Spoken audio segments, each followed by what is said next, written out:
Et les choses les plus importantes évidemment à faire pour mieux se préparer au mariage et donc dans le célibat. Et là tu nous parlais des études, Sarah, dis-nous tout. Voilà, donc les études c'est hyper important de choisir, d'être sûr qu'on est dans le bon domaine. C'est-à-dire qu'on peut être pas forcément à l'endroit précis. Le mieux bien évidemment c'est d'avoir une direction de Dieu. Ouais. Mais il faut vraiment s'assurer d'être dans le bon domaine, ou en tout cas d'être à l'endroit où Dieu veut que tu sois au moment où tu es en train de passer cette saison-là. Ou tu veux entrer dans le mariage avec les études. Au final, c'est pas vraiment ça le souci. Ouais. Le souci, c'est plus, il faut être sûr que vous êtes dans les plans de Dieu, dans tous les cas. Dieu peut choisir que le mariage, ce sera pour tout de suite pour vous et pas dans, je sais pas, 5 ans quand vous avez fini vos études, que vous êtes déjà dans une situation. Ça peut être aussi le contraire. Le tout, c'est d'être vraiment attentif à la voix de l'esprit. Et aussi, c'est pas parce que vous êtes marié tout de suite que vous allez forcément avoir des enfants aussi tout de suite. Faut pas négliger les études. Et les études sont importantes. Vous devez avoir une vie comment on appelle, équilibrée. Vous devez être accompli sur tous les plans. Ouais. Donc il faut vraiment prêter attention à cela parce que c'est Dieu qui peut vous dire quelles études faire, avec quel mari vous serez le plus heureux. Vous pouvez essayer de faire par vous-même, mais le résultat ne sera jamais le même qu'avec Dieu. Ce sera jamais pareil. Voilà. À part les études, il y a aussi le travail. Alors le travail, on a nos plans, on a ce que la famille dit. Et attention, vraiment, vraiment, c'est comme les études d'ailleurs, ça moi je l'inclus dans le même packaging. Ouais. C'est-à-dire que quand vous allez vous marier, vous allez être en phase de préparation. Parfois vous n'avez même pas rencontré la personne que vous sentez déjà au fond de vous-même que là, je suis dans ce domaine d'études, je suis dans ce domaine de travail et ça va pas trop en fait. Ouais. Et il faut aussi parfois se rendre compte que c'est lié. Le mariage aussi, les choix que l'on fait vont affecter ton mariage plus tard. Et parfois Dieu a décidé que toi t'es une personne, tu devras être, je sais pas moi, dans la santé. Ouais. Et si tu t'alignes pas à ce plan-là, tu risques de ne jamais rencontrer la personne. Ouais. Parce que tu n'es pas au bon endroit. Et tu passes à côté. Exactement. Et aussi, tout simplement, tu ne seras peut-être, même si tu rencontres cette personne, tu ne seras peut-être pas assez utile, on va dire, pour le plan de Dieu parce que tu n'auras pas développé de ces compétences. Donc, tu seras obligé de rattraper ton retard. Ça va te faire perdre du temps. Ouais. Donc, vraiment être aligné à Dieu par rapport au travail et aux études. Et aussi, je veux parler de la famille. Ouais. Alors, on dit bien, Dieu dit bien dans la Genèse que l'homme quittera son père et sa mère pour s'attacher à sa femme. Donc, il faut vraiment prêter attention à tout ça. Quand on fait nos choix d'études, quand on fait nos choix de travail, surtout si on a des parents qui ne sont pas croyants ou qui n'ont pas une vision renouvelée en étant croyants, ils vont chercher une bonne situation professionnelle pour leurs enfants. Et c'est bienveillant en fait, ce n'est même pas malveillant. C'est simplement, ils vont avoir tendance à écraser ce que la voix de Dieu dit au plus profond de l'être de son enfant. Et le problème de ça aussi, c'est que on fait des enfants qui ne savent pas couper le cordon parce que dès le début, c'est là en fait, c'est à cette étape clé là où vous êtes dans le célibat, où vous êtes encore en train de vous positionner pour votre avenir, de choisir vos domaines. De choisir avec Dieu, bien sûr, le domaine d'influence dans lequel vous allez exercer. C'est à ce moment-là, en fait, que vous devez couper le cordon avec la famille. C'est pas de manière conflictuelle. Je ne le dis évidemment pas et je ne conseille à personne de faire ça. Tout simplement, tout ce que je dis, c'est qu'à un moment donné, il faudra faire comprendre à vos parents que ce n'est pas ce que vous ressentez, que ce n'est pas ce que vous sentez que Dieu a en réserve pour votre vie. Donc voilà. Avoir une relation saine avec ses parents, ça ne veut pas dire faire leur cas de volonté. Ça n'a rien à voir. Avoir une relation saine avec ses parents, c'est de se dire, d'être capable de dire à ses parents de manière posée et réfléchie que l'on n'est pas d'accord avec eux. Et c'est être capable d'argumenter et de dire voilà pourquoi je pense et voilà pourquoi je prends cette décision. Et vous n'êtes même pas obligé en fait de l'accepter ou de... Voilà, vous n'êtes pas obligé de l'accepter, vous n'êtes pas obligé que vous soyez justifié pour pouvoir accomplir cela. Parce que c'est Dieu qui vous envoie. Donc il y aura forcément des résistances, on va dire. C'est vrai. Mais par contre, vous pouvez le faire dans la paix. Et c'est ce que de toute façon Dieu vous recommande de faire en tant qu'enfant de Dieu. Vous êtes censé être artisan de la paix aussi. Ouais. Voilà. Et j'ai fait une vidéo justement sur le choix professionnel. Je vais vous mettre tout en lien en bas et vous allez repartir la voir.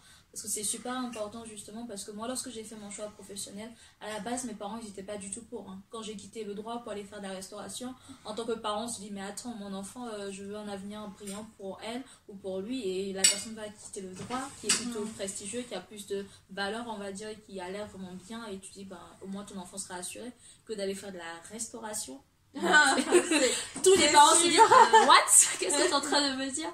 Donc voilà, c'est vraiment pour dire que vraiment les choix de vie sont pas faciles du tout. Et comme dit Sarah justement, ce choix de vie là est important parce qu'en tant qu'être un adulte, c'est important avant de rentrer dans le mariage d'être mature spirituellement, émotionnellement à tous les niveaux et d'être capable d'être un adulte. Parce que si tu n'es pas un adulte, tu vas pas rentrer dans le mariage alors que tu es un enfant quoi. Et tu vas pas t'envoyer en mariage alors que tu es un enfant et que tu n'es pas mature du tout. Du moins pour avoir un mariage équilibré et en bonne santé quoi. Exactement. Voilà. Et si tu n'es déjà pas capable de pouvoir, comment dire, mettre Dieu avant toute chose, ça sera compliqué parce que si tu dis, imaginons, fais la médecine et que tu n'es pas capable de dire non à tes parents ou non à tes amis ou non au système ou non à la société pour suivre ce que Dieu te met à cœur, c'est que tu n'es pas encore assez mature pour aller en mariage déjà et même pour aller plus loin. Parce que ce choix de vie là, c'est un choix simple, mais si tu n'arrives pas à l'assumer, comment vas-tu assumer quand Dieu va te diriger autrement par rapport à ton mariage alors que toute la société te dira non? C'est ça, si maintenant toi tu es, je sais pas moi, tu es africain et que dans ta famille, on n'épouse pas, je sais pas moi, les asiatiques par exemple. Donc quand Dieu va te dire ça c'est la femme de ta vie, tu vas dire comme Gédéon qu'il faut sortir la toison. Ça va pas marcher, hein. Genre je veux dire, avec Dieu c'est tout ou rien. C'est soit tu obéis, soit tu n'obéis pas. Et quand tu n'obéis pas, généralement, et bon, je vais pas dire généralement, c'est à 100% des cas, tu te fourvoies toi-même en fait. Tu te prends le mur en face. Exactement. Donc voilà, c'est vraiment important d'être vigilant là-dessus. Ouais. Et faut vraiment prendre du temps avec Dieu et prendre du recul. Parce que sinon vous allez vous retrouver aussi à faire des études, à recommencer quelque chose alors que si vous aviez pris le pli dès le début, vous n'auriez pas une difficulté en plus dans le mariage. C'est vrai. Voilà. Donc, voilà. Et tu voulais nous reparler aussi de la compatibilité? Oui. Alors, je vais faire une petite parenthèse avant juste de parler de ça. Juste aussi dans les études, ça c'est dans les études et le travail, il y a des petits accomplissements aussi que je trouve qui sont importants de dire, même si ça ne détermine pas la suite. Ça vous permettra en fait, pensez à passer vos permis de conduire.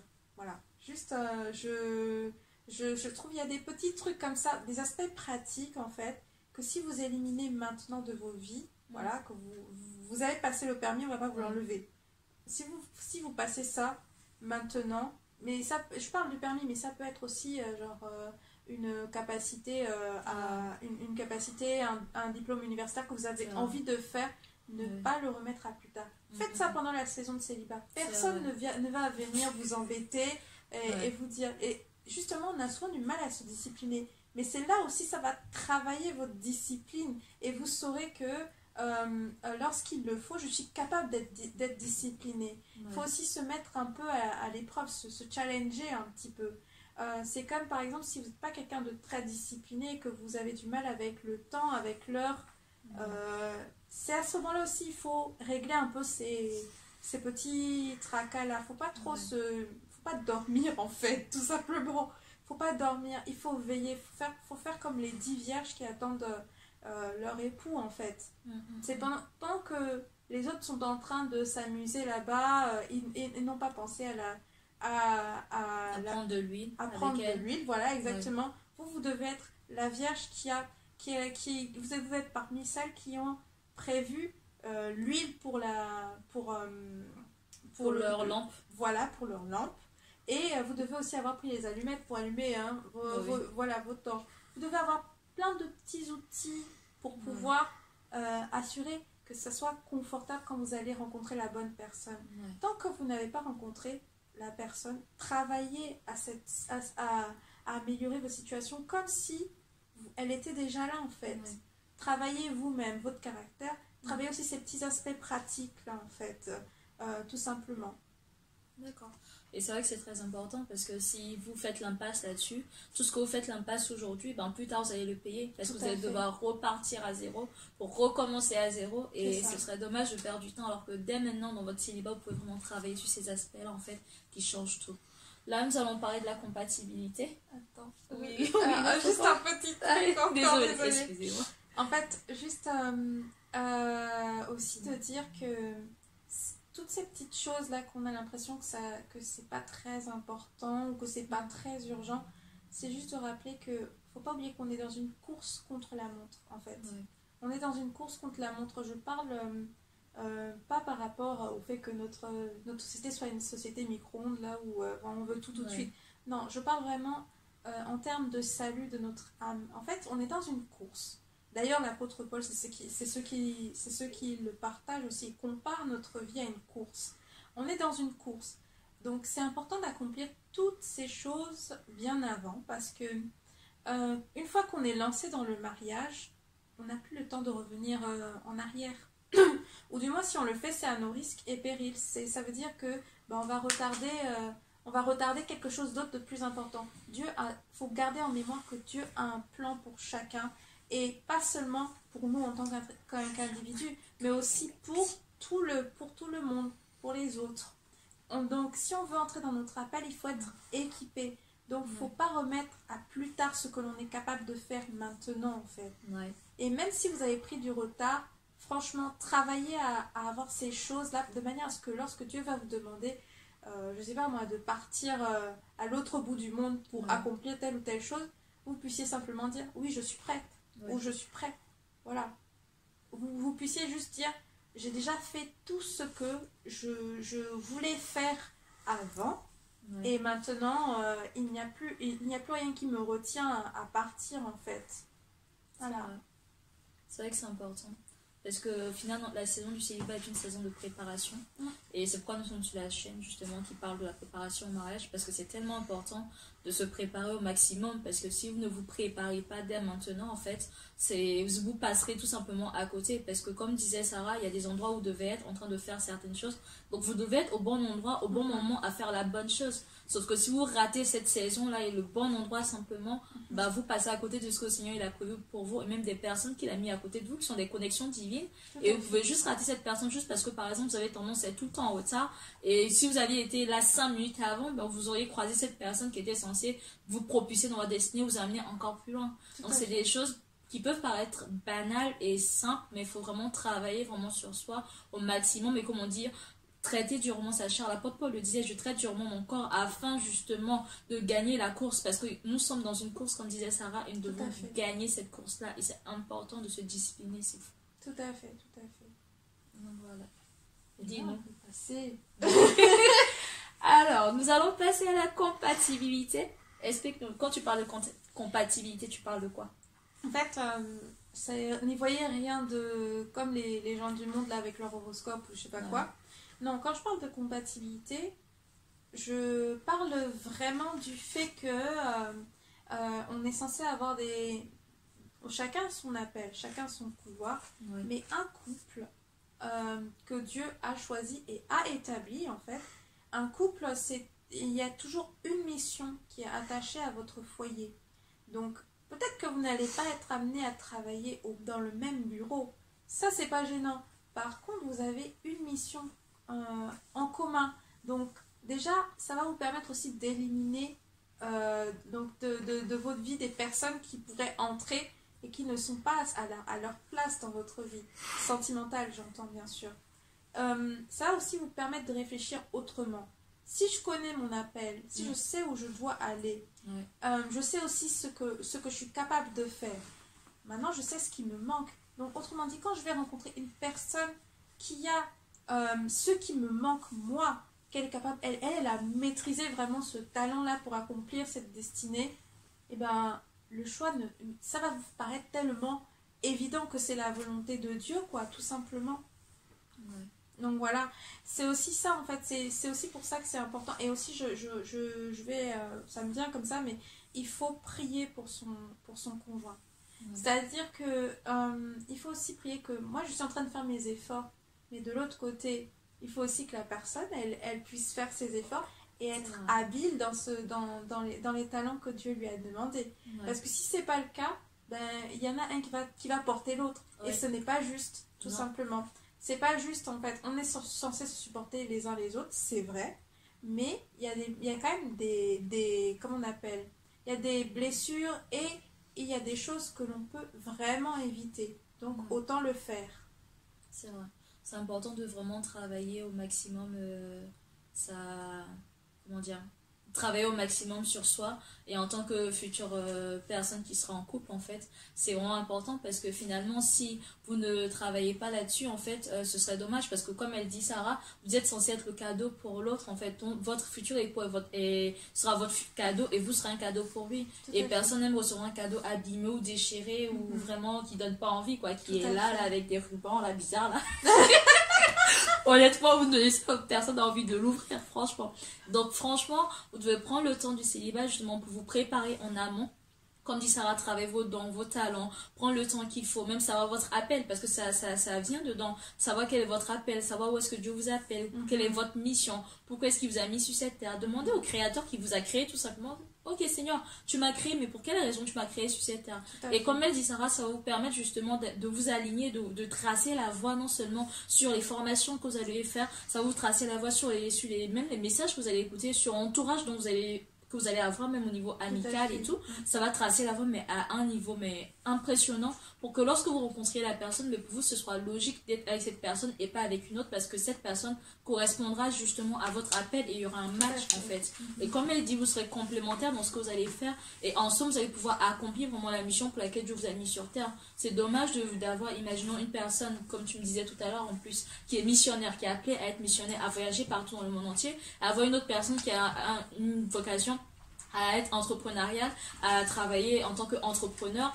La personne qui est entrepreneur est obligée souvent de rester sur place, de bâtir, de construire, de suivre l'évolution de l'entreprise. Donc elle ne peut pas tout le temps voyager de ville en ville, de pays en pays. Elle ne peut pas suivre l'autre. Peut pas suivre l'autre comme ça. Alors qu'une personne qui a une vocation à voyager, elle pourra plus facilement suivre l'autre. C'est ça. Donc au bout d'un moment, il y aura un qui sera frustré, et un surtout qui auront... oui, voilà, il faut avoir la même vision. Sinon, il y en aura un qui va être lésé, qui va suivre l'appel de l'autre. Et quand ils vont arriver maintenant devant le Seigneur à la fin, qu'est-ce qu'ils vont dire? Je t'ai donné 2 talents. Pourquoi est-ce que tu n'as pas travaillé ces 2 talents? Ah, mais Seigneur, il y avait 7... Oui, mais moi je t'ai donné ces talents et je t'ai demandé de les faire fructifier. Qu'est-ce que tu en as fait en fait? Voilà. Donc il ne faut pas se trouver d'excuses de ce côté-là. C'est vrai que quand on est jeune, on a vraiment parfois ce manque de vision en fait, tout simplement, des choses. Et du coup, on va faire des choix un peu hasardeux parfois, on va subir un peu les choses. Mais il faut vraiment, vraiment pas laisser de place à ça. Parce que si vous laissez si vous laissez ce vide-là, dites-vous bien que la nature a horreur du vide. Et qu'il y en a un qui va tenter de s'immiscer et de mettre de la confusion, de vous perdre, de vous faire perdre du temps, et qui va vous faire aussi vous ralentir dans votre course, tout simplement. Voire même vous arrêter carrément sur le banc de touche. Et ça, encore une fois, à la fin, c'est vous qui allez devant Dieu, c'est pas lui. C'est vrai. Lui, son cas a déjà été réglé. Ah, ça. Nous avons tous des comptes à rendre. Et le Seigneur, il a dit dans la parabole des 10 talents. Et lorsqu'il a donné différents talents à chaque personne, tu avais une personne qui avait 2 talents, d'autres qui en avait 5, l'autre qui avait 10. Et le but, c'était justement que chaque personne fructifie son talent. Il y en a dans toutes les personnes qui ont reçu ces talents-là, justement, il y en a 2 qui les ont fructifiés et qui les ont multipliés. Là où il y en a une personne qui a dit, Seigneur, je sais que tu es un maître méchant, alors je suis allée cacher ce talent-là.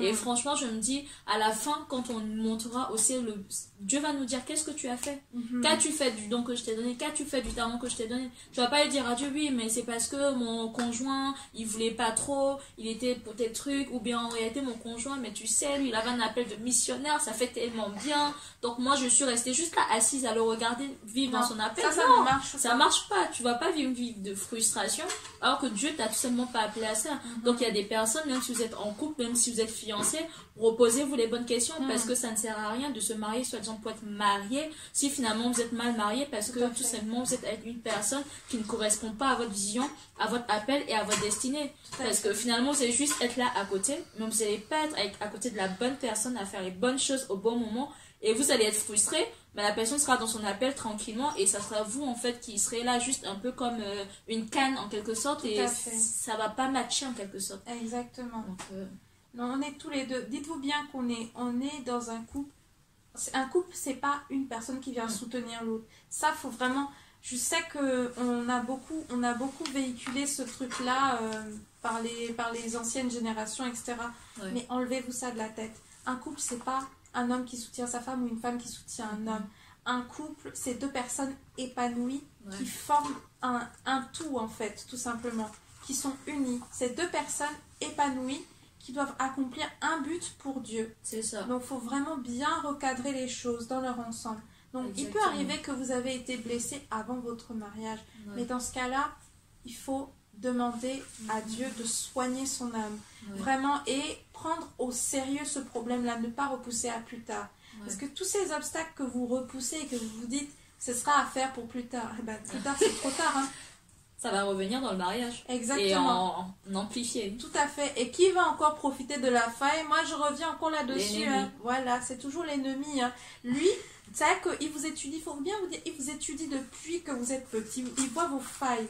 Il voit tout ce qui a manqué dans vos vies. Il est parfaitement au courant parce qu'il observe. Ouais. Maintenant, il voit que avant votre mariage, j'avais essayé un peu de gérer là. Quand vous entrez dans le mariage, il se dit, ah, il y a quelque chose qui peut déstabiliser, je peux rentrer à nouveau dans cette faille. Si votre cœur n'est pas solide, si votre blessure n'est pas guérie définitivement, qu'est-ce qui va se passer à votre avis?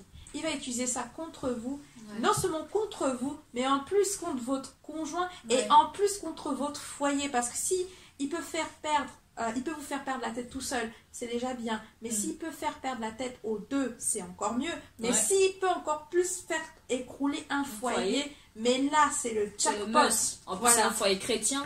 Et vous savez que les foyers chrétiens sont attaqués de plus en plus chaque jour. C'est ça. Donc vraiment, c'est votre responsabilité vraiment d'être au taquet et de veiller justement sur votre couple, sur votre foyer. Est-ce que vraiment le Seigneur reste toujours au centre? Et comme disait Sarah, vraiment, un couple, c'est deux personnes épanouies. Pas juste qui se regardent les yeux dans les yeux, comme dit certains proverbes, mais qui regardent dans la même direction, qui marchent dans le même chemin et qui vont ensemble en fait. Parce que souvent, on est tellement égoïste, on est tellement centré sur nous-mêmes en se disant que oui, bon, on est ensemble, oh mais c'est trop bien, je t'aime aussi, on se fait des bisous, c'est trop bien, des câlins. C'est pas ça la vie de couple, les gens, c'est pas ça la vie de famille, c'est pas ça que Dieu a produit, ça c'est pas des pour bonus.